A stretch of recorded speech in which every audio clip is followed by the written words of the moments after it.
Hi, I'm Damian Mel. And I'm Mia Mel. We're owners of HoltxPalm.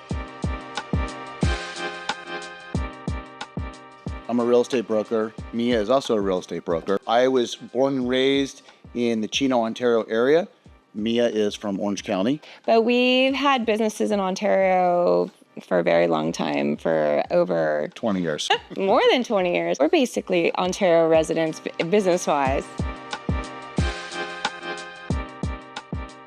Well, I feel like this property has a good story. Yeah, we chose to buy this property, this historic property, mainly because it was boarded up and cheap. No, that's not why. We bought it because about 15, 16 years ago, we toured the property as a rental for our office, but at the time, it was still boarded up, and we realized that it needed just a tremendous amount of work, and I think the landlord just thought it just needed a little bit of paint. So we passed on it. And about 2022, we were looking for a new space for our company. We drove around looking, and we found this property again, still in the exact same condition, and called the number on the building, and within 24 hours, we had a handshake deal and purchased it. This time, being an owner, it was fine because we were ready to put the money into it and do the full redevelopment of it. And we really love the characteristics of the building. We love the trusses. It's a 100-year-old building, and it's just workmanship that you really are just not going to get in today's new construction. I mean, I love the historic vibe of it. We love the trusses, even when we saw the property, 15 years ago. It's funny, I found a picture in my phone from 15 years ago of the trusses. I love the fact that our retail store is sitting on the old showroom floor. So we refurbished the floor, and I think it's just really cool to know that in the 30s, Buicks were sitting on this floor just via our research that we did through the library. While we were in construction, we did come across a lot of names and layers that we peeled back from the exterior of the building, years of people doing remodeling, adding stucco and plywood and columns.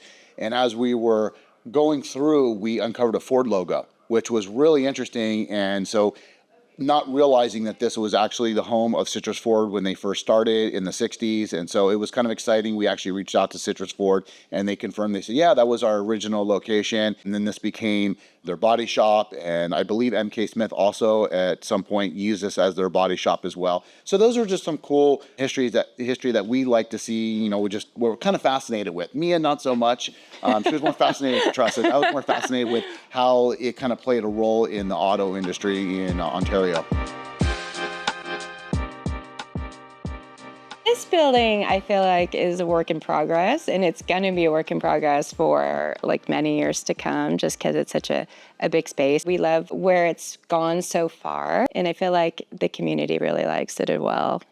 Yeah, I kind of echo that. Looking back at the project, looking back at the photos, looking back at what the building looked like when we first acquired it to today, it almost seems unachievable. We looked at it and we had a vision. Our staff thought we were crazy. It just seems so big because it's a big building. Normally we do residential property, and so to do something so large in the commercial space.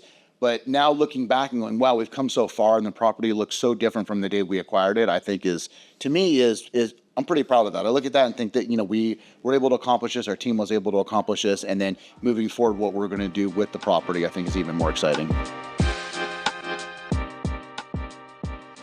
I mean, being a Model Colony Award recipient, to us, it's a cool thing.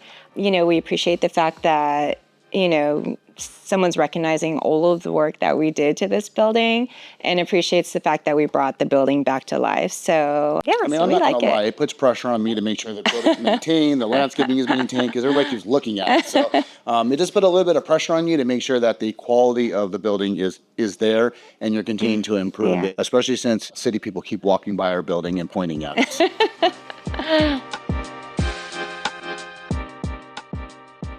I think for us, being a stewardship of having the property is recognizing its history and wanting to preserve the history, even though we're using it in a completely different format with the retail store, and then soon for O-Town Pizza, which is going to be on the east side of the building.